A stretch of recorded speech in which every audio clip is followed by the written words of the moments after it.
Long before the sun had begun to climb over the hills, the Roman camp stirred beneath a sky still dark with stars. A hush lay over the land, broken only by the soft shuffle of guards changing shifts at the perimeter. The tents, laid out in perfect lines like the pages of a scroll, held the slow breathing of hundreds of soldiers, each wrapped in woolen cloaks, resting where discipline and exhaustion met. Inside one of the central tents, a legionary lay still beneath his heavy blanket. The ground beneath him was packed dirt, flattened from repeated nights of use, covered with a simple straw mat. His armor rested at his side, his shield propped gently against the pole that held the tent's canvas roof aloft. The faint scent of leather, oil, and ash lingered in the air. Familiar, grounding. He didn't wake with a start. There was no sudden command, no cry of alarm, just the slow drift of awareness as the sounds of camp life began to hum in the background. A quiet cough from another tent, the soft scrape of a blade being drawn and inspected. Somewhere, a mule shifted and snorted. He opened his eyes and stared up at the canvas above him. It flapped faintly in the breeze, the night's chill still clinging to the air. He inhaled slowly, taking in the damp earth and coolness of morning dew. Around him, the other men in his contubernium, the small group of 8 soldiers he shared his tent and daily life with, were beginning to stir as well, but none spoke. He sat up slowly, stretching his arms and rolling his shoulders. The joints popped gently, not from pain, but from use. This was a body shaped by marching, by digging, by long hours holding weight and forming ranks. It responded to the day without question. Reaching for a small wooden chest at his feet, he opened the lid and removed his folded tunic. It was coarse but clean, a dull off-white from repeated washing. He pulled it over his head, the fabric still cool from the night. Next came the breeches, wrapped tightly, and then the bindings for his calves, wound evenly for comfort on long marches. His belt, studded and worn, was cinched tightly around his waist. Attached to it hung his pugio, the short dagger every legionary carried. He touched it briefly, a reflex more than a check, then moved to his boots. The caligae were sturdy, laced high with thick leather straps. The soles were studded with hobnails that would clatter later against the stone roads, but now they were silent. As he dressed, he glanced around at his fellow soldiers. Each moved in their own rhythm, all wordless, all focused. One man ran his fingers along his gladius, checking for signs of wear. Another rolled his blanket with practiced precision and tied it into a tight bundle. They did not need orders. The day ahead would unfold like all others, slow, physical, and exacting. Outside, the camp's torches were burning low. The sky had just begun to pale in the east, revealing the outlines of trees and distant hills. Soon the centurion's horn would sound, calling them to formation. But for now, there was only the quiet. He stepped outside his tent and inhaled the cold air, the woolen cloak pulled over one shoulder. The camp stretched out before him, rows of tents, the silhouettes of men moving in quiet purpose, the red standard of the Legion hanging still in the breeze. He stood there a moment, letting the silence hold him. Another day had begun. The first light of dawn crept slowly over the camp, casting a pale glow across the neat rows of tents and the hard-packed earth between them. A light mist clung to the edges of the field, curling around spear shafts and the bases of shields left leaning against wooden posts. In this early hour, the world held its breath, and the soldiers moved like shadows, quiet, steady, and familiar with the rhythm of morning. The legionary stood outside his tent, cloak drawn tight around his shoulders, and began his routine. It was not a time for words, only motion. He reached for his armor, laid carefully on a wooden rack the night before. The Lorica segmentata, his segmented metal cuirass, caught the faint light and glimmered dully. Each plate had been polished and oiled, but still bore the faint scratches of past marches and drills. He lifted the armor piece by piece, sliding the straps over his shoulders and fastening the buckles at his sides. The leather creaked softly beneath his fingers. He moved slowly, deliberately, not out of tiredness, but precision. Every strap had its place. Every buckle had a feel that could not be rushed. Once the cuirass was secured, he reached for his helmet. It sat on a wooden stool nearby, a simple, yet elegant galea with brass fittings and cheek guards shaped to hug the face. He inspected it quietly, running his fingers along the rim and the nasal bar, checking for dents, for cracks, for anything out of place. It was all intact, just as he'd left it. He placed the helmet gently to the side. It would not be worn yet, only carried, ready when needed. Next came the gladius, sheathed at his side. He unsheathed it briefly, its blade whispering softly as it slid free. The edge gleamed, still sharp, well kept. He turned it slowly, checking the spine, the grip, the way it caught the morning light, then back into its scabbard with a quiet click. The scutum, his shield, stood leaning against the post near the tent. It was tall, curved, painted with red and gold, and bore the marks of long use. He examined the leather binding along the edge, ran his hand over the wood, and checked the grip inside. A loose strap was tightened. A chip near the bottom was noted, but not serious. Nothing to hinder its use. He placed the shield aside and crouched to check his caligae, the thick-soled military boots designed for long days of marching. He adjusted the straps, pulled them snug, and brushed off bits of loose earth that clung to the leather. The hobnails on the soles, though worn, were still intact, ready to bite into dirt, gravel, or stone. Others in his contubernum were doing the same. No one rushed. Each soldier had their own rhythm. One mended a strap with calm fingers. Another quietly oiled his sword blade, the scent of the oil drifting faintly through the morning air. A pair of men compared dents in their shields, pointing silently and exchanging half smiles. Beyond them, a centurion passed through the rows of tents, inspecting with a watchful eye. His voice was low and even, offering correction here, approval there. But in truth, most of the men did not need reminding.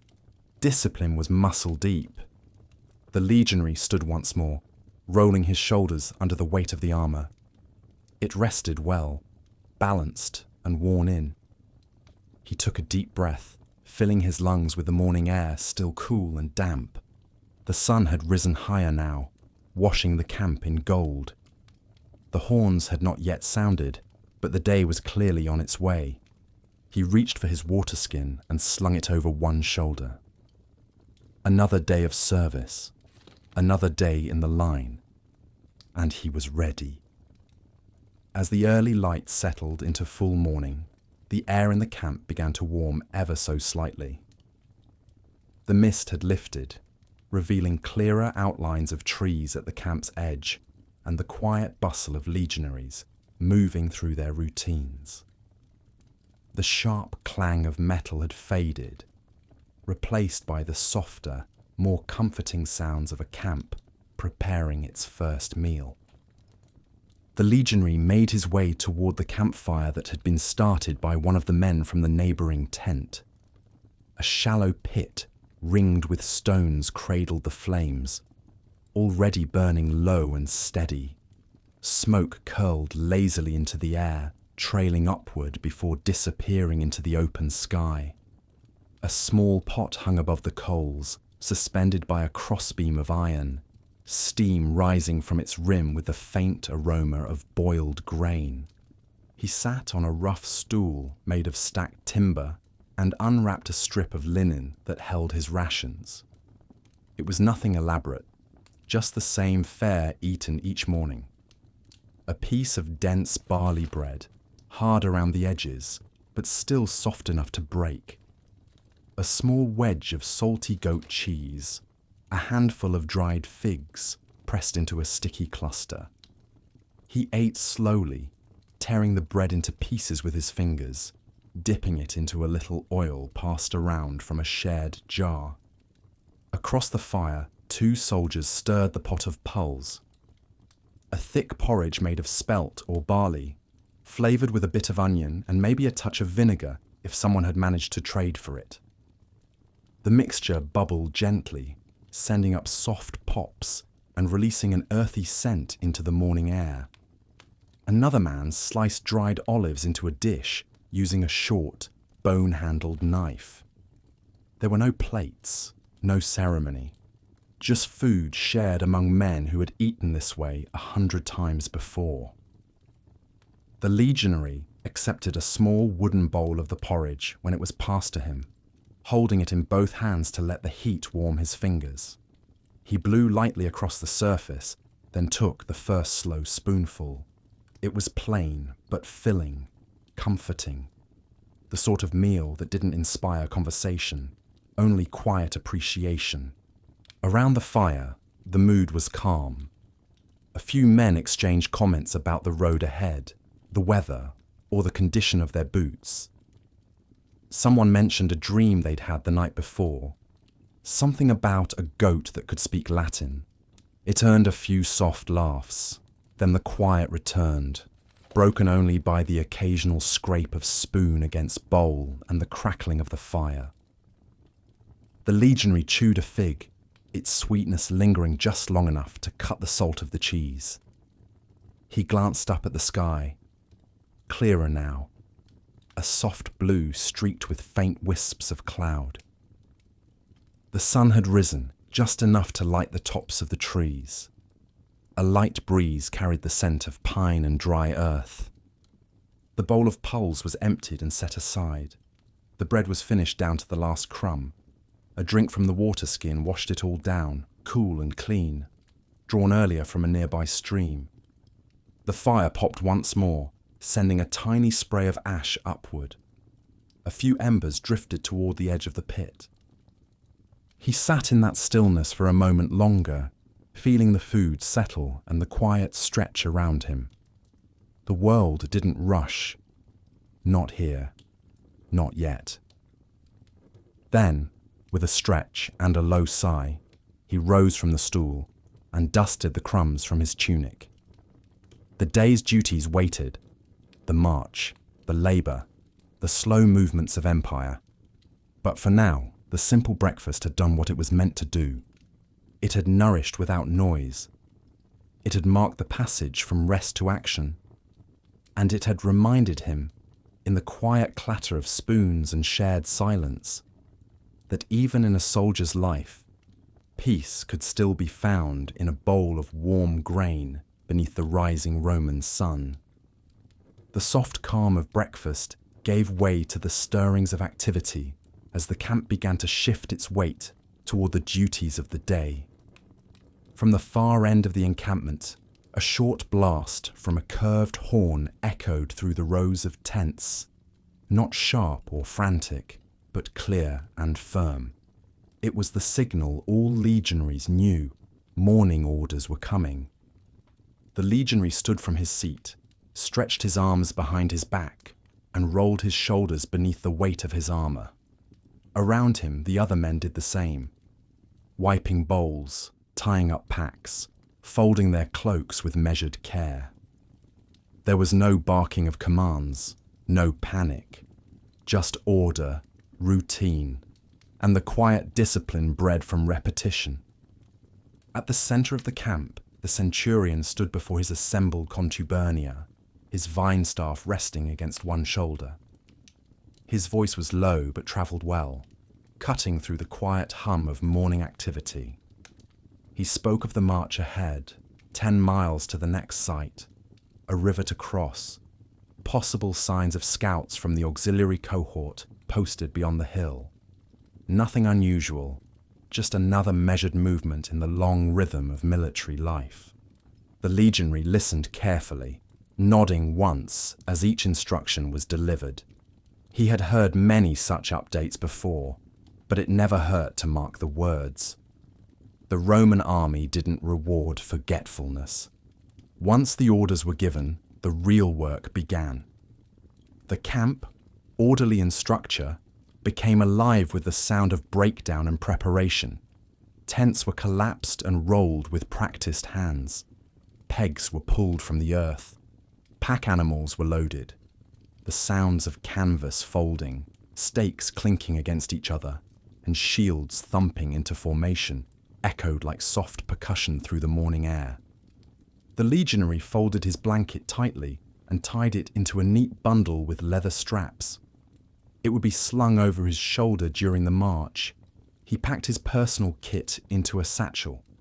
A small whetstone, his wax tablet, a few spare nails, and the linen wrapping he used for injuries. Everything had its place. He helped collapse the tent pole, guiding it gently to the ground as two others rolled up the fabric. They moved like clockwork. No wasted motion, no need to speak. They had done this together for years, each man knowing where the other would be and when. Once packed, he retrieved his helmet and placed it beneath his arm. The crest had been brushed clean, and the bronze gleamed faintly in the light. His shield was slung over his back, using a strap worn smooth with use. He adjusted it slightly until the weight rested evenly across his shoulders. Nearby, the engineers were packing the entrenching tools: spades, picks, and mattocks, the instruments that would carve out their next home. Rome's legions were not just fighters, they were builders, movers of earth, makers of roads. Wherever they stopped, order followed.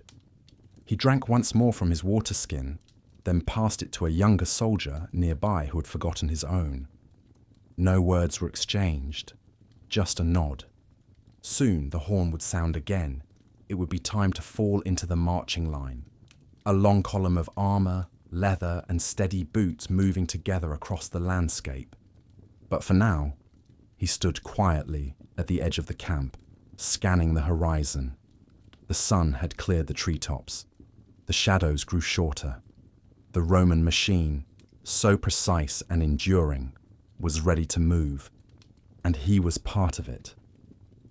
The second blast of the horn rose through the crisp morning air, long and low. Within moments, the legion began to move. What had just been a bustling, organized camp was now transforming into a river of men. Shields strapped to backs, packs hoisted high, gladi sheathed, and helmets gleaming under the rising sun.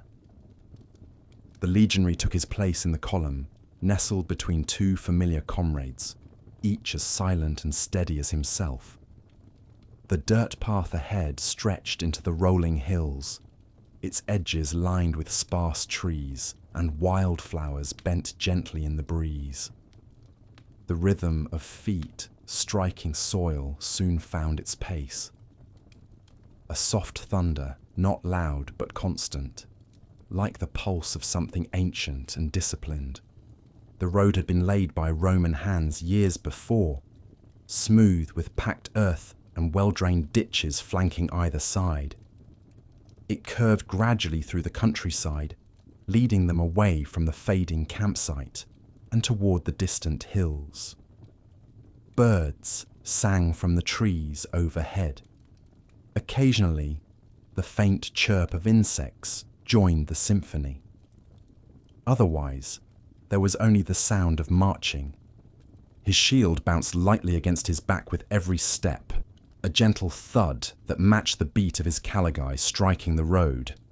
His cloak, tied tightly to the top of his pack, shifted with each movement. The pack itself, though heavy, was familiar. It contained his kit, his rations, his tools. everything a Roman soldier needed for a life in motion. To his left, a small stream ran parallel to the road, its surface catching glints of sunlight. A few soldiers glanced toward it as they walked, but none strayed from the column. Discipline came not just from rules, but from shared purpose. From time to time, a centurion's voice would float back along the line, a quiet order, a small correction. The line adjusted slightly, breathing like a living thing. There was no shouting, no panic, only the constant movement forward, one step after another. Boots over earth. Hours would pass this way. The legionary let his mind drift as he marched, eyes half focused on the terrain ahead. He thought of the letter he'd written the night before. He thought of the stew that might await them at the next camp. He thought of the stars above the previous night, and the way the wind had rustled the leaves. A cluster of trees ahead marked the first rest point. As the order came down the line, the pace slowed. The columns spread out slightly, and the men sank down by the roadside, some removing their helmets, others stretching sore legs or massaging their shoulders. The legionary found a smooth rock and lowered himself onto it, letting the weight slide from his shoulders with a soft sigh. He drank slowly from his water skin, letting the cool liquid refresh his dry throat. He watched a beetle crawl over a stone, its movement unhurried, its purpose unknown. Someone beside him pulled a fig from his satchel and bit into it, the scent drifting faintly through the warm air. The countryside stretched around them. Golden fields, scattered trees, distant hills like sleeping giants beneath the sky. It was beautiful, in a quiet way, peaceful. And though they marched as soldiers, trained for war, this moment, this road, this silence felt far from conflict. It felt like living. Soon the horn would sound again, and the march would resume. But for now, the legion rested, and so did he, beneath the wide Roman sky. The roadside felt still, even as hundreds of legionaries sat, shifted, and murmured in low voices. After hours of steady marching, the brief pause was a welcome one, not for sleep, but for breath. The Roman countryside, bathed now in the soft light of mid-morning, stretched calmly in every direction. Fields of tall grass swayed gently in the breeze, broken here and there by old olive trees or stretches of scrub-covered hill. The legionary sat with his back against a large sun-warmed stone, one leg stretched out and the other drawn in. His scutum lay beside him, its red paint dusted with road grime. He reached into the pouch tied at his waist and pulled out a fig, its surface wrinkled but still soft. He bit into it slowly, savouring the sweetness, letting it coat his tongue and bring a moment of quiet pleasure to the day. Nearby, a few comrades quietly adjusted the bindings of their caligae, checking the straps for wear. One removed a pebble from his sandal with a soft grunt. Another soldier leaned back and closed his eyes, his helmet cradled in his lap like a resting animal. No one spoke loudly. This was a sacred part of the march, the pause. A centurion strolled past, his vine staff tucked under one arm, his gaze sweeping lazily across the resting men. He said nothing. There was nothing to correct. The discipline of the legion ran deep. Everyone knew how to rest just as they knew how to march. The legionary tilted his head back, letting the sun touch his face. It wasn't hot, just warm enough to soften the edge of the morning wind. Birds darted between the trees in the distance. The sound of a nearby stream, hidden behind a low rise, offered a steady, bubbling counterpoint to the hush of the resting ranks. He took a drink from his water skin, the leather cool against his lips, the water faintly tasting of clay. The simple act of sipping felt luxurious after the steady rhythm of boots on earth. His shoulders relaxed. The ache in his hips softened. Even the air seemed slower now. Not far away, 2 soldiers quietly played a game with stones, placing and removing them from a small grid etched into a flat patch of ground. Neither smiled, but both seemed content. Another man polished a buckle on his armor using a scrap of cloth and oil from a tiny jar. Routine, care, and quiet, all parts of this life. The legionary reached for his wax tablet and stylus, but then thought better of it. There would be time to write later. For now, the stillness was enough. He simply watched the wind as it moved through the grass. Not rushing, not idle, just flowing, gently and always forward. A soft clatter came from a passing cart at the rear of the column. Supplies, grain sacks, extra tent pegs, wooden beams. The driver adjusted a rope, then moved on without a word. The wheels bumped steadily over the road, the sound fading into the distance. Then, in the far reaches of the road ahead, a horn sounded once, not urgent, just clear.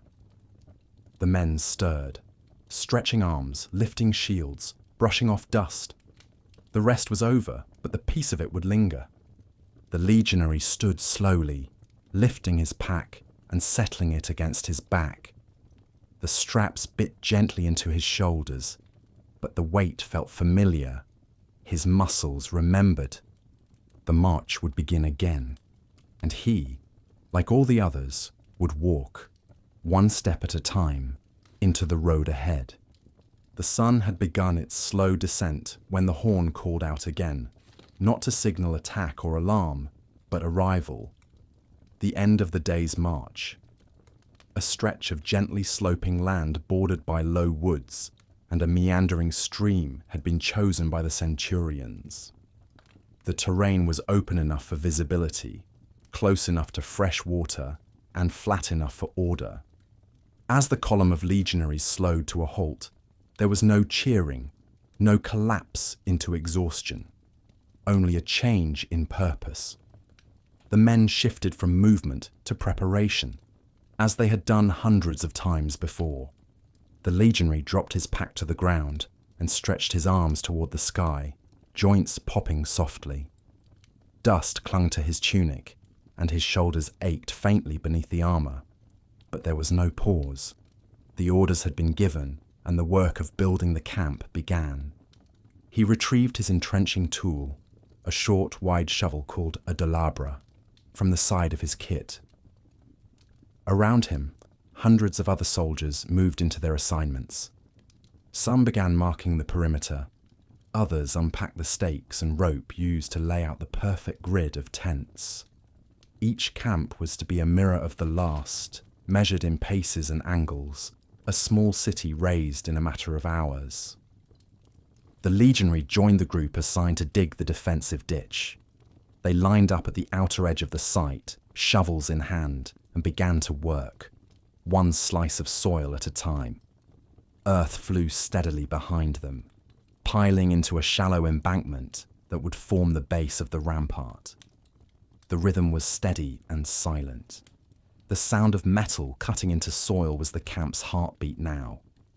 After an hour, the ditch was complete. A row of sharpened stakes was driven into the mound behind it, facing outward like the teeth of a quiet beast. The Legion didn't expect trouble, but Rome always prepared. Back in the center of the site, tents were rising like sails on a calm sea. Each one housed 8 soldiers, a contubernium, and the legionary helped raise his own with practiced ease. The canvas was stretched tight between 2 wooden poles, secured by ropes and stakes driven into the ground. The tent flap was rolled up, revealing the familiar scent of oiled leather, earth, and straw. Inside, they laid out their sleeping mats, folded blankets, and organized their gear. Every item had its place: a space for helmets, a nook for satchels, and a shared chest for rations and tools. They moved without discussion, each knowing the order, the flow. As the tents went up, fires were lit in safe, spaced circles. Smoke curled gently upward into the late afternoon air. The sky was beginning to fade from blue to amber, and the first birds had returned to the trees, calling out softly as they settled. A soldier walked past with an amphora balanced on his shoulder, bringing water from the stream. Another carried a bundle of kindling, twigs snapping under his arm. Farther off, the standard of the Legion was raised, fluttering gently in the wind. The camp was nearly complete. What had been open wilderness only hours before was now an organized stronghold, orderly, functional, temporary, yet somehow still home. The legionary stood at the edge of his tent, hands on his hips, watching as the last stakes were driven in, the last ropes pulled taut. The firelight danced across his armor, and the wind carried the scent of earth and smoke. This was Rome, not in marble and columns, but in motion. A camp laid down like a heartbeat across the land. Strong, silent, steady. And the day wasn't over yet. With the tents raised and the ditch dug, the camp settled into its next quiet rhythm. Not idle, not chaotic, simply calm and purposeful. The kind of movement that came from routine, where each man knew his role without needing to speak. The legionary stood near the edge of camp now, helmet resting in the crook of his arm, a handful of empty water skins looped over his shoulder. He and 2 others had been assigned to water duty, a task rotated daily. It wasn't glamorous, but it was necessary. Every soldier depended on clean water, for drinking, for washing, for preparing food. And when Rome marched, it marched on its water. They walked slowly toward the nearby stream, following a worn path through soft grass. Their boots brushed against low shrubs, the ground slightly damp underfoot. The stream was just beyond the trees, a quiet ribbon of clear water winding through stones and reeds. It moved gently, not fast, gurgling softly as it passed through shallow bends. At the bank, the legionary crouched down and unfastened the cork stoppers on the first skin. He rinsed it out carefully, letting the water flow through and over the opening before refilling it. The stream was cool, clean, fed from the hills beyond, and clear enough to see the pebbles shifting beneath its surface. Beside him, one of the other soldiers filled an amphora, holding it steady as water trickled in. The third kept watch, his gaze scanning the trees beyond with quiet patience. It was unlikely that anyone lurked nearby. Scouts had already cleared the area earlier, but vigilance never slept, even when the rest of the army did. The legionary worked steadily, hands moving with practiced ease. Each water skin was filled, tied off, and set aside. A rhythm developed. Scoop, rinse, fill, tie. The stream babbled its soft tune around them, joined by the occasional flutter of a bird or the rustle of wind through the reeds. When the last skin was full, he sat back on his heels and dipped his fingers into the water. He cupped a bit to his mouth and drank, just a small taste. The water was cold and refreshing, carrying with it the flavour of stone and wild roots. It woke something in him, not just physically, but quietly.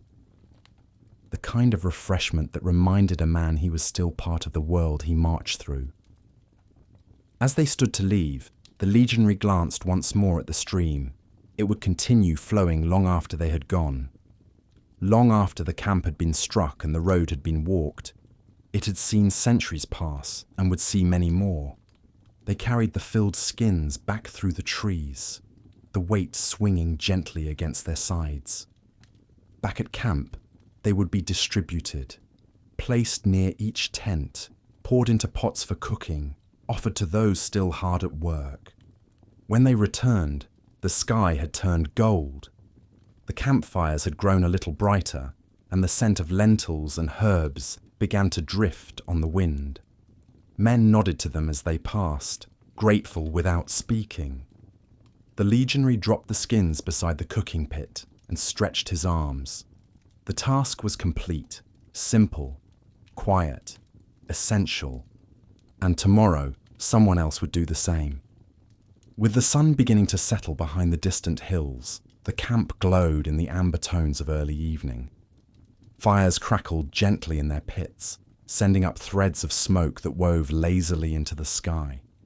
The noise of hammers and shovels had faded, replaced by the occasional murmur of conversation and the quiet rhythm of the camp settling into rest.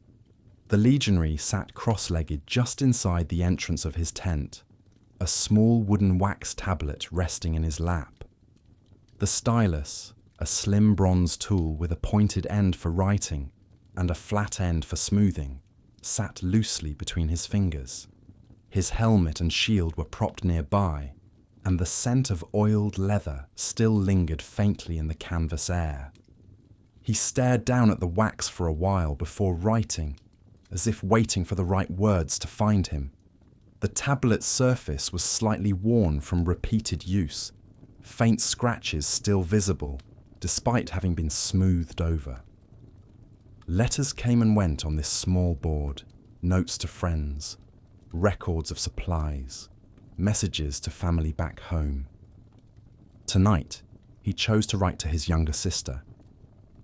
It had been a few months since his last message, and though he had no urgent news, there was comfort in sending words across the miles. He dipped the stylus and began slowly, carving gentle grooves into the wax. The march today was long but quiet. We set camp near a stream. The water here is clean, and the hills remind me of home in the spring.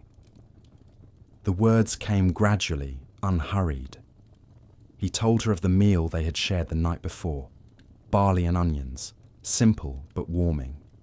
He described a fellow soldier who sang quietly to himself while repairing a torn sandal, and how the tune had reminded him of a market stall from their childhood. He paused often, gazing at the sky through the tent flap. It had turned a deeper blue now, the first stars beginning to peek through. The evening breeze stirred the edge of the canvas, cool against his cheek. The fire nearby crackled again, and someone laughed softly from 2 tents over. He continued, "I hope the olive trees are still blooming. I can almost smell them in my sleep." Each line brought a small measure of comfort, not just to the one who might one day read it, but to the one writing it. The act of remembering, of translating thought into the slow strokes of a stylus, grounded him, reminded him that the world was not just armor and formations. There were orchards, markets, letters. When he finished, he reviewed the text with a slow eye, then gently pressed the flat end of the stylus to one word and smoothed it away, rewriting it more carefully. He tied the wax tablet shut with a leather cord and slipped it into the satchel beside his bedroll, where it would wait until a courier came through, perhaps in a few days, perhaps a week. He leaned back on his hands and watched the tent flap flutter. The camp was quiet now, the firelight flickering against rows of canvas, shields, and sleeping forms. He didn't speak. He didn't need to. He had already said what mattered. The sky above the camp had deepened into a warm blend of burnt orange and soft blue. The long march and afternoon labours had left the men hungry but calm. Their movements slower now, more measured. Fires dotted the central lanes of the camp like glowing embers scattered along a grid. Small circles of heat and light, where meals were quietly being prepared. The legionary sat with his contubernarium around one such fire. 8 soldiers, close as brothers by routine and necessity, gathered with bowls in hand and cloaks draped over their shoulders against the evening chill. Their armour had been set aside, stacked neatly just within reach. Tunics wrinkled from marching, hands dusted with soil, and faces lightly marked by sun and sweat. It was the uniform of a day well spent. A pot of lentils bubbled softly over the fire, thickened with barley and flavoured with a bit of garlic and chopped leek. The smell was earthy and savoury, the kind of scent that invited stillness more than appetite. One soldier stirred the mixture with a carved wooden spoon, his hands slow and deliberate, while another sliced pieces of dried meat into strips and dropped them in one by one. The legionary accepted a wooden bowl as it was passed to him. The lentils were steaming, the spoon warm in his hand. He blew gently across the surface and took a slow bite. The flavour was simple, hearty. There was nothing fancy in it, no exotic spice, no luxurious addition, but it was nourishing, familiar, anchoring. No one spoke for a while. The sounds of the camp filled the space between them. The distant clang of a blacksmith mending gear, the crackle of nearby fires, the murmur of quiet conversation drifting like smoke through the air. Then a low voice broke the silence. "Same stew as yesterday," one of the younger soldiers said, glancing into his bowl. "Then we're lucky," the legionary replied with a faint smile. "Yesterday didn't kill us." A few quiet laughs followed, not loud or forced, just small releases of shared fatigue. Another soldier told a short tale, something about a mule that had wandered into the centurion's tent during a campaign in Gaul. The punchline was whispered with a grin. A handful of soldiers chuckled softly, heads nodding, eyes flickering with memory. The legionary finished his bowl and set it down beside him. He leaned back slightly, resting his weight on one elbow, and watched the flames dance. One of the men passed around a piece of hard cheese, slicing it thin with a belt knife. Another handed out figs wrapped in leaves, soft and sweet despite their simplicity. This was not celebration. There was no feast, no entertainment. But there was peace. As the stars began to reveal themselves in the darkening sky, the legionary stretched his legs and let the warmth of the fire seep into his boots. He listened to the low rustle of the camp, the occasional jangle of chainmail being shifted, the soft voice of a soldier humming an old tune. It was enough. The day had been long. The road had been rough in places. But now, with a bowl of stew in his belly, fire at his feet, and comrades close by, the legionary felt something rare, a kind of quiet satisfaction, not joy, not pride, just presence. And that, in a soldier's life, was more than most could ask for. With the meal finished and the fire beginning to burn lower, the camp shifted once more, not into sleep yet, but into the final rhythm of the day. The time between nourishment and rest was reserved for preparation. A soldier's tools, after all, were his survival. And no matter how calm the day had been, no legionary allowed his blade to sleep dirty. The legionary sat cross-legged near the edge of the firelight, a strip of oiled cloth in one hand and his gladius in the other. The short sword rested on his lap, its surface reflecting the orange glow of the flames. He inspected it closely, turning it in slow, careful movements, checking for nicks or signs of rust. Though it hadn't been used in battle today, even a day's march could coat it in dust and sweat. He wiped the blade with slow circular motions, the cloth whispering across the metal. Every pass was deliberate. Every spot of grime was carefully lifted. The sword was not ceremonial. It had weight, history. It was sharpened, not for show but for duty. And caring for it wasn't just tradition. It was survival. Beside him, another soldier checked the stitching on his scabbard. The leather had started to wear near the seam, and he ran a threaded needle through it, pulling each knot tight. A third man sat nearby, mending a torn strap on his satchel, tongue pressed to his lip in quiet concentration. No one said much. The mood was calm, focused. These small acts of care had become rituals, ways to ground oneself after the march, to put the day in order before sleep came. The legionary set the blade aside and picked up his shield. The scutum's curved surface showed a faint crack near the lower edge. Nothing serious, but worth noting. He ran his hand over it, then reached for a thin sliver of wood and resin paste from his kit. He pressed it into the seam with care, smoothing it with his thumb. It would dry by morning. Not perfect, but functional.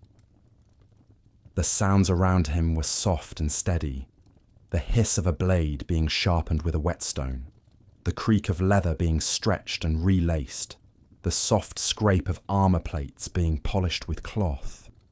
The campfire popped quietly now and then, sending up a gentle spray of sparks that floated a moment before vanishing. Occasionally, someone would hum a tune under his breath, nothing structured, just the low drift of melody half remembered from childhood. Others murmured short conversations, a reminder about guard rotation, a mention of the next march, a quiet joke exchanged in passing. The legionary checked his belt, making sure the brass fittings were still firm. He tugged at the fastening loop of his cloak, then adjusted the strap on his pack so it wouldn't rub raw at the shoulder. Everything mattered, even the smallest part. A loose strap today could be a danger tomorrow. By the time he finished, his gladius gleamed in the firelight, his shield was patched, and his gear was back in place. Stacked, folded, ready. He placed them beside his sleeping roll with care, always within reach, always where they belonged. The fire was lower now, casting longer shadows on the tent walls. The sounds of the camp were fewer, quieter. But for the men who sat there, tending to tools and gear in the last light of day, there was a kind of peace in it. Not from comfort, not from ease, but from readiness. Even as twilight deepened, the discipline of the Roman army held firm. Before full darkness settled, the centurion called for one final round of drills, not as punishment or urgency, but as routine. The day was not yet finished, and the legion did not end a day without sharpening its edge, even in stillness.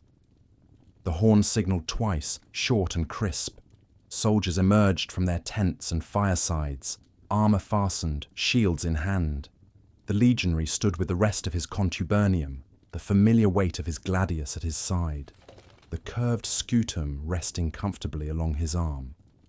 The dirt beneath their boots had been trampled smooth by generations of similar drills, a patch of cleared ground near the heart of camp. They lined up shoulder to shoulder, 8 across, 4 deep, forming a neat square. The centurion paced slowly in front of them, his vine staff tucked behind his back, his gaze sharp but unhurried. There was no barking of orders, no theatrics. This was not for show. It was for the body, the reflexes, the memory of the limbs. "Testudo," he said simply. At once, the soldiers moved. The front line held their shields forward. The men behind raised theirs overhead, locking them together in a dome of curved red and gold. The sound of wood and leather sliding into place echoed faintly. The legionary adjusted his stance, knees bent, weight balanced. He could hear the steady breath of the man beside him. They held the position. Then, with another command, the formation shifted, a slow advance, 2 steps forward, halt, turn, brace. The movement was fluid, practiced. Shields moved as one, feet shifted in perfect tempo. Every man knew his role in the greater shape. There was no room for ego, only cohesion. The centurion watched, nodding faintly, then raised his staff and called for spacing drills. The formation broke and reformed into pairs, then trios, each assigned to rotate positions, switch weapons, or simulate the rush of a charge. The legionary moved with silent focus, stepping forward to strike an imaginary foe, then pulling back into line. His body remembered the motions before his mind caught up. Thrust, pivot, reset. Dust rose from their boots. The fading light turned the camp into a painting of gold and grey. A breeze drifted through the open space, tugging at cloaks and carrying the scent of smoke and sweat. After a time, the centurion called a halt. The horn sounded again, a long note, lower than before. The men stood in silence, breathing evenly, not panting. This was not exertion. It was maintenance, like polishing a blade or repairing a seam. "Good," the centurion said softly, mostly to himself. "You'll do." The formation broke, and the soldiers returned to their evening places. The legionary unclasped his shield and returned it to its post near the tent. His arms were warm from movement, but not sore. The drills had steadied him, not just his body, but his thoughts. As he unbuckled his armor and loosened his belt, he felt something settle inside. Not pride, not fatigue, just calm. Discipline had a rhythm. It was in the boots, in the breath, in the quiet drills before nightfall. And tonight, the rhythm had been kept. With the drills complete and the evening meal behind them, the camp relaxed into its quietest phase. That small window before full night, when duties had been fulfilled and no new ones had yet begun. The fires still glowed, low and soft now, more for warmth than for cooking. Most voices had fallen away, and the air carried only the occasional murmur or the low clink of a belt buckle being unfastened. The legionary, no longer in armor, slipped away from the center of camp and wandered to the outer edge, where the lights didn't quite reach, and the hum of the camp faded into silence. Here, beyond the last row of tents, the land opened into a small field bordered by sparse trees. The moon was rising slowly, casting a pale light across the grass and outlining the hills in a gentle curve. He sat down on a flat rock, shielded from the wind by a thicket of shrubs. It wasn't far from camp, still within the watchful eyes of the night guards, but just distant enough to feel like solitude. He didn't come here to think, not exactly.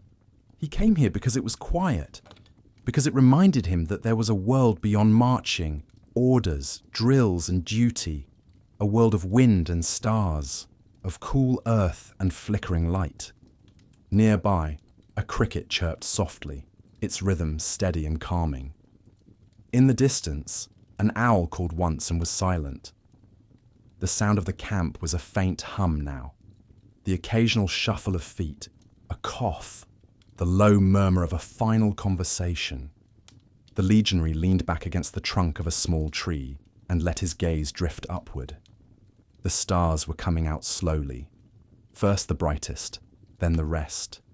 He didn't know their names, not all of them, but he recognized their patterns. They were the same stars he'd seen over his childhood fields. The same stars that had watched over him in Gaul, in Hispania, and now here.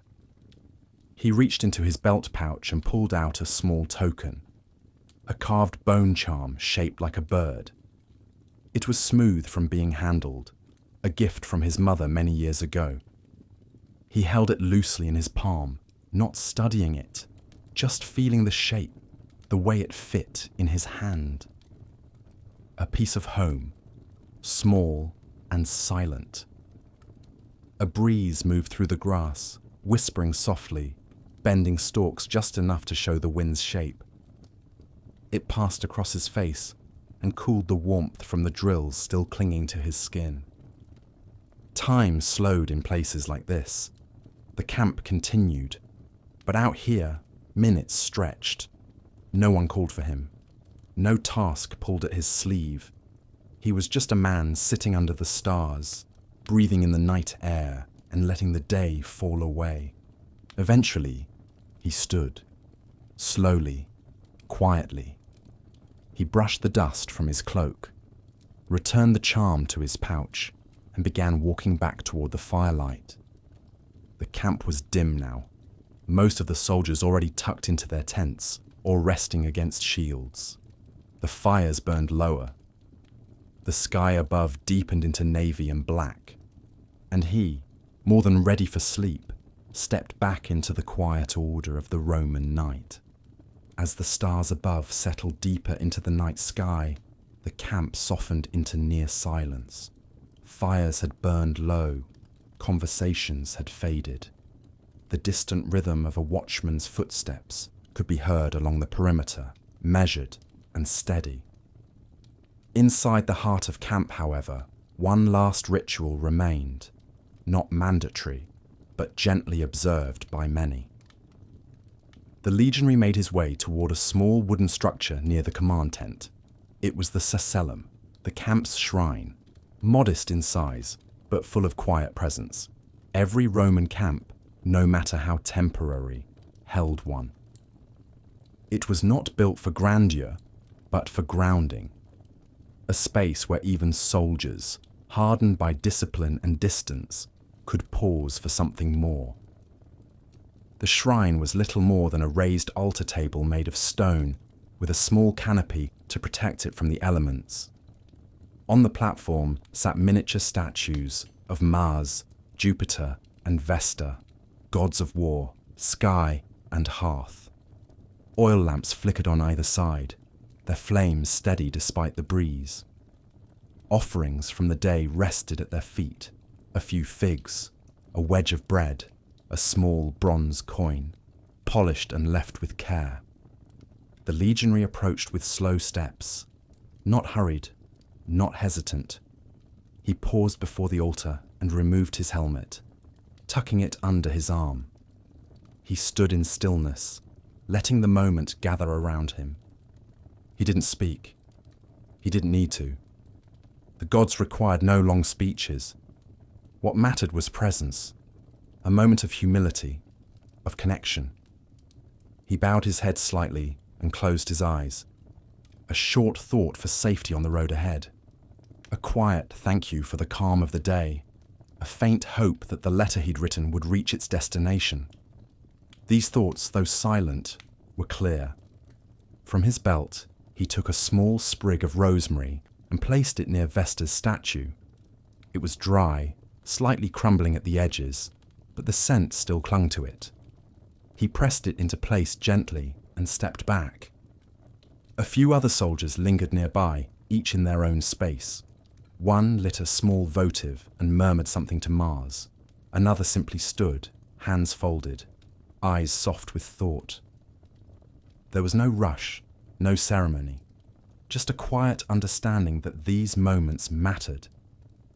The flame of the oil lamp nearest him flickered as he turned to leave, its light catching in the polished bronze of his helmet. The shadows of the shrine stretched long across the packed earth, reaching toward the sleeping rows of tents. As he walked back through the dim camp, the breeze followed him. The stars above remained bright and clear, like distant watchmen of their own. He felt lighter, not in body, but in spirit, like some small weight had been set down, if only for the night. When he returned to his tent, he placed his helmet beside his gear, lay down upon his mat, and pulled his cloak over his shoulders. The camp had quieted. The world was still. And the gods, it seemed, were listening. The camp had grown quiet now. Fires flickered low in their pits, casting soft golden light on the edges of tents and glinting off the occasional piece of bronze. The murmurs of evening conversation had faded into silence, and many of the men had already slipped into their cloaks, curled into sleep. But not all. The legionary adjusted the strap of his cloak as he stood at the edge of camp, his hand resting lightly on the hilt of his sheathed gladius. He'd drawn patrol duty that evening, a brief round along the perimeter, one of many cycles that would continue until dawn. It wasn't a punishment. It was simply part of the life.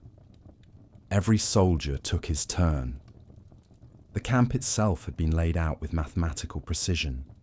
A perfect rectangle bordered by a trench and a low rampart topped with sharpened stakes. The gates had been closed for the night. Torches burned near the corners, their flames dancing gently in the wind. The scent of wood smoke and warm earth hung in the air. He walked slowly, boots crunching softly over the dirt path. The stars above were bright and clear, undimmed by torchlight. The moon had risen higher now, casting its pale glow over the landscape and giving the trees beyond the ditch a silver outline. He passed another patrol coming from the opposite direction. A nod exchanged, no words needed. Everyone knew the pattern. One circle, slow and steady, checking for movement beyond the lines, listening for sounds that didn't belong. Even in friendly territory, the routine mattered. Routine was what made the Legion strong. At one corner of the camp, he paused and leaned lightly against a wooden post. From here, he could see the land stretch out in every direction. Fields dotted with olive trees, the curve of a low hill, the faint line of the stream that had served as their water source earlier in the day.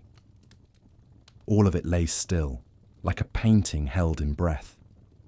A breeze stirred the tall grass near the rampart, and a small nightbird called from somewhere in the dark.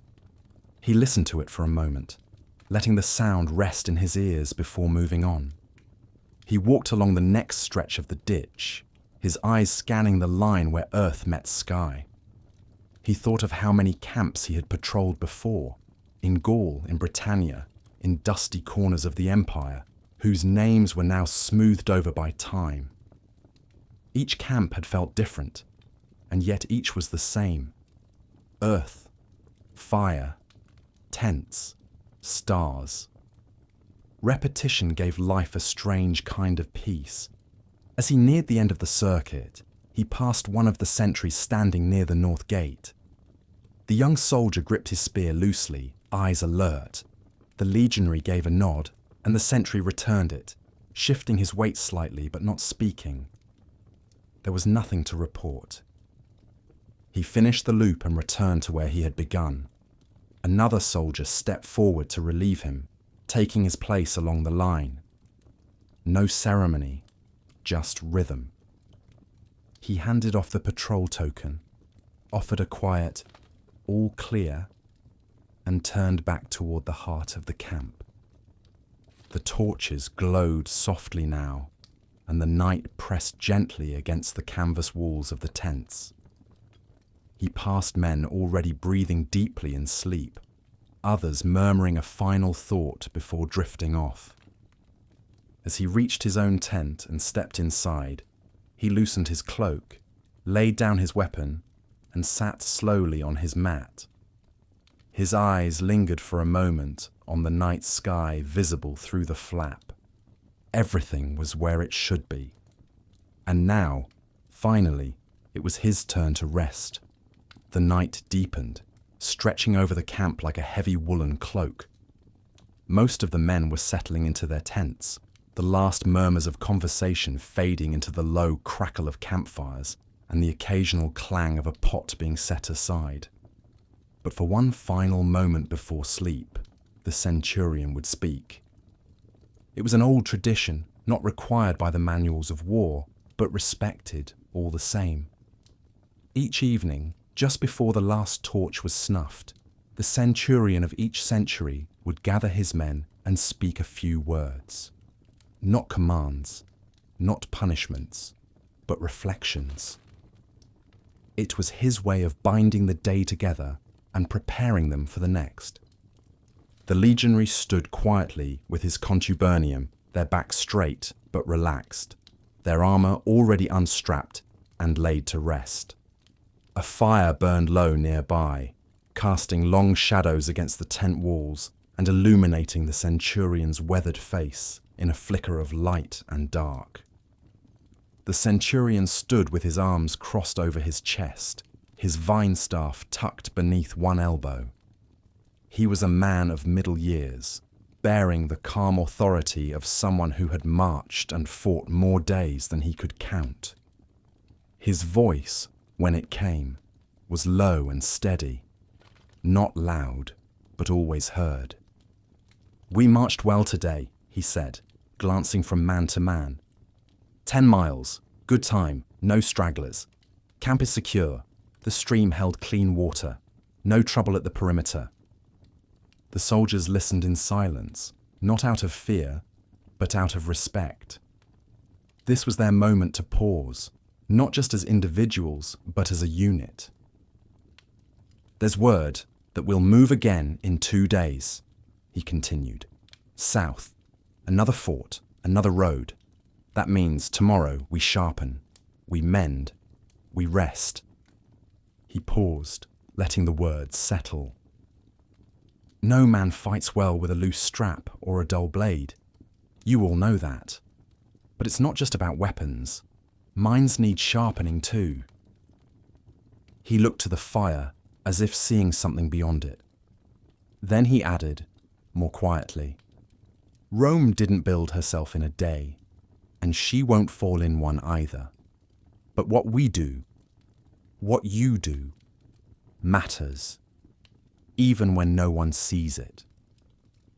The men stood still, their faces calm, the firelight flickering in their eyes. The speech wasn't meant to stir hearts or inspire cheers. It was simply a reminder that even in the stillness of an ordinary day, in the softness of a march without conflict, they carried the weight of something greater. The centurion gave a slow nod and unfolded his arms. "Rest well. We move when the horn calls, no sooner." With that, he turned and walked away, his silhouette fading into the dark between tents. The legionary stood for a moment longer, the weight of the words settling over him like the cool night air. He didn't need stirring speeches or grand proclamations. These few words, these quiet reminders, were enough. He returned to his tent, stepping over the soft edge of the canvas, and laid his cloak across his shoulders. The fire outside still glowed faintly, and the voices of the other soldiers were little more than murmurs now. Soon the torch would be extinguished, and sleep would come. The camp had quieted into its gentlest state. Fires were down to embers, and the dark sky above was stitched with stars. A few torches still flickered, their flames swaying with the breeze, casting long, sleepy shadows that stretched across the rows of tents. This was the hour when the last of the day's food was shared, slowly, peacefully, not out of hunger, but tradition. The legionary sat near one of the low-burning fires, legs crossed, a wooden bowl resting on his knees. The food tonight was simple: roasted barley mixed with herbs, a few bits of dried meat softened by the heat, and a splash of olive oil that gave it warmth.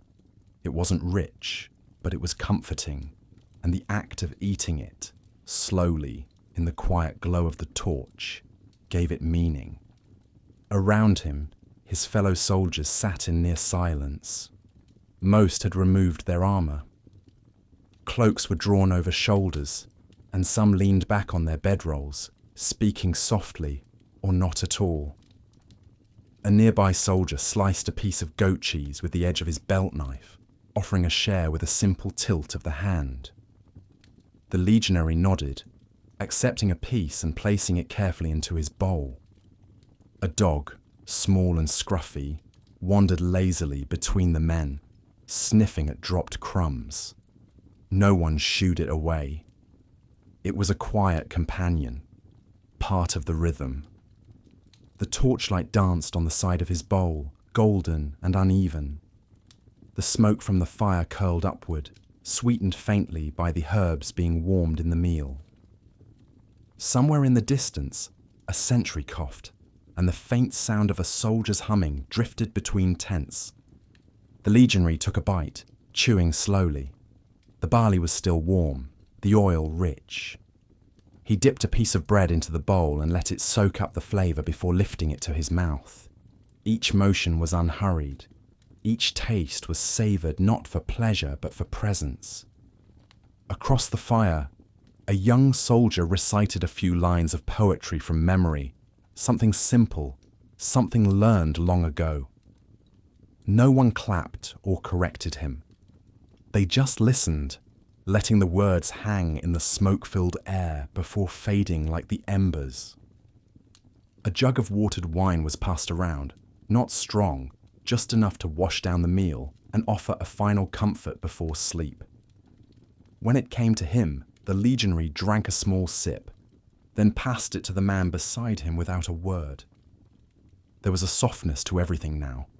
The firelight, the food, the silence, the kind of quiet that wrapped around a man like a blanket. The day had taken its toll, but the night gave something back in return. As he scraped the last of the barley from his bowl, the legionary leaned back and looked up.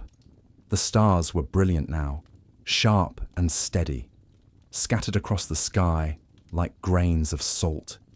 He didn't name them. He just watched. When the fire dipped low and the torch near them guttered once, then stilled, the group began to rise. Bowls were stacked, spoons wiped clean, and a few words of parting were shared in tired voices. The legionary stood, brushed the crumbs from his cloak, and stepped quietly toward his tent. His steps were soft on the packed earth, and the warmth of the meal still lingered in his chest. Behind him, the fire sighed into coals. Ahead of him, only the silence of sleep remained. The final light of the campfire flickered low, casting long, lazy shadows that barely moved. The sky had gone fully dark now, deep and star-strewn, with the moon peeking over the hills like a watchful eye. Most of the camp lay still, wrapped in the hush that only comes after a full day of marching, labour and routine. Inside the tent, the legionary lay stretched out on his sleeping mat, his cloak pulled up around his shoulders. The canvas above him rustled gently with the wind, and the earth beneath his body held the day's warmth, now slowly fading. Around him, the other 7 men of his contubernium settled in, some already half asleep, others adjusting bedrolls or stretching legs stiff from the march. There was no torch in the tent now, only the faint orange glow from outside, creeping under the flap, and yet, in the dimness, voices began to stir, soft, low, just above a whisper. "Do you remember that old fort near the river?" one soldier murmured, his voice muffled by the fabric of his blanket. "The one with the ruined watchtower," came the reply, "where the goat climbed up and wouldn't come down." A few chuckles followed, quiet, breathy sounds that faded as quickly as they came. The conversation wasn't meant to be funny, not really. It was just a way to keep the night company. Someone mentioned a centurion they'd all known years ago, one who used to sing in Latin under his breath while inspecting gear. Another added a story about nearly falling asleep while standing guard, a moment saved only by a startled owl landing nearby. The legionary didn't speak much. He just listened, his eyes half closed, breathing slow. The voices moved around him like a breeze, carrying memories of far-off places, dusty roads, river crossings, and half-forgotten jokes that no one outside the tent would understand. These weren't tales of glory or conquest. No battles, no blood. Just little pieces of daily life. A wine jug shared after a long march. A mule that refused to carry its load. A letter from home that had arrived late, but still smelled faintly of pine. Someone to his right cleared his throat, then began reciting a fragment of an old soldier's rhyme. Nothing poetic, just a sing-song line about boots and blisters passed down from older veterans. It earned another soft laugh. Then came silence again, but not the kind that demanded sleep. It was the comfortable kind, the silence that settles in, when everything that needed saying had been said. The Legionary turned slightly on his mat, facing the edge of the tent. The flap danced gently in the breeze. Outside, the fire had died down to embers. The world felt still. His eyes closed fully now, the last stories echoing faintly in his memory, like a soft trail of footprints on a dusty road. No one called for more tales. No one asked for another round. Sleep came quietly, between breaths and shared memories, beneath a tent held up by discipline, loyalty, and the bond of a day survived together. The camp was quiet now, the kind of quiet that wrapped around everything like a warm blanket.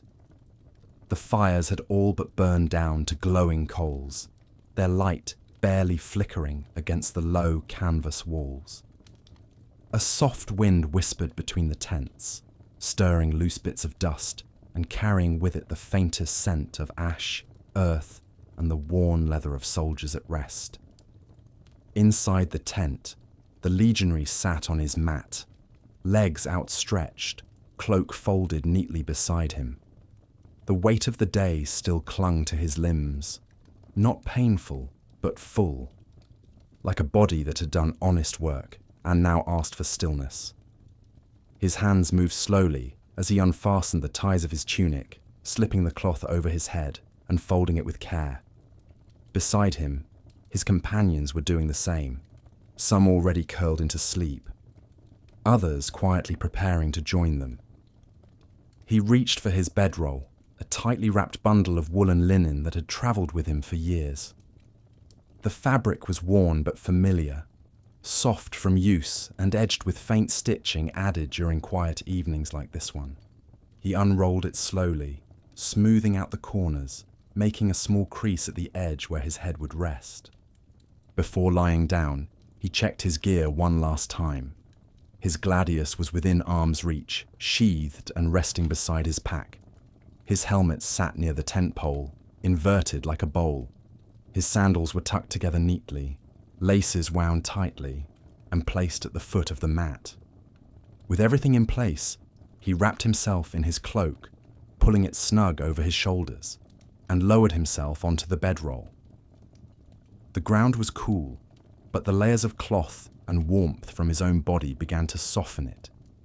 He exhaled slowly, letting the breath leave him like the last bit of tension fading from his back. Around him, the sounds of the camp had faded to almost nothing. A cough in the distance, a shift of weight on a creaking cot, the faint clink of a belt buckle being adjusted one final time. Otherwise, the night was still. The stars above, though hidden now by the canvas roof, were bright and steady. He pictured them anyway, placing them in his mind like markers across a dark sky. The same stars he had seen as a child, the same ones that followed him from post to post, across roads and rivers, over mountains and through open fields. As he closed his eyes, the world did not disappear, but softened. The edges blurred. The day folded in on itself, like a scroll rolled tight and tied with twine. He heard someone nearby give a soft sigh, not of discomfort but relief, and with that, the Legionary let go. The weight of his body melted into the mat. The sounds of the camp drifted away, and sleep took him gently, like a loyal companion, watching the road behind and the quiet night ahead. The night lay thick and still over the camp, as if the very sky had paused in its slow turning. Stars shimmered faintly above the canvas rooftops, their cold light reaching down through gaps in the tents and flickering gently on armor left out to cool. The last of the fires had burned down to embers. All that remained now was the low orange glow, like the breath of the earth exhaling one final time before silence. Inside the tent, the Legionary lay wrapped in his cloak, his body now fully at rest. The warmth of the bedroll cradled him, cushioning the places where bone met earth, where weary muscles softened into stillness. His eyes were closed. His breathing had slowed. Around him, the rest of the contubernium lay in similar peace, some snoring gently, others still half wakeful, letting their thoughts trail off like the end of a dream. There was no fear in this sleep, no tension, no waiting for danger to strike. The camp had been well built, the sentries placed, the firewood gathered, the food eaten, the blades cleaned. The pattern had been followed, and in that pattern, a kind of safety was found. The kind built not of stone walls or iron gates, but of routine, discipline, brotherhood. Outside, the wind shifted slightly, stirring the leaves of nearby trees. A soft clink came from the standard fluttering beside the command tent. Just a single hollow tap of metal against wood. Then stillness again. Even nature seemed to understand the quiet that had settled over the camp. The Legionary did not dream. Not yet. He simply floated between thought and sleep, his mind releasing the shape of the day, the feel of the road underfoot, the smell of barley stew, the flicker of torchlight on bronze. All of it dissolved into the background of sleep. Above the canvas, the stars continued their slow arc, unchanged by human concerns. Jupiter hung bright in the east, and the Milky Way stretched its faint veil across the sky like dust scattered by the gods. Somewhere, far from the lines of tents, an owl called softly, its voice barely rising above the hush. Time moved gently now, without steps or shouts. The camp had entered the final phase of its day, the phase without motion, without sound, without thought, only breath, only warmth, only the slow descent into deep rest. The Legionary's hands rested on his chest, palms open. His chest rose and fell with a calm, even rhythm, each breath longer than the last. His limbs, curled slightly beneath the cloak, no longer held the memory of marching. His face in the soft dark looked peaceful, younger. The kind of peace that only came when the world outside matched the stillness within.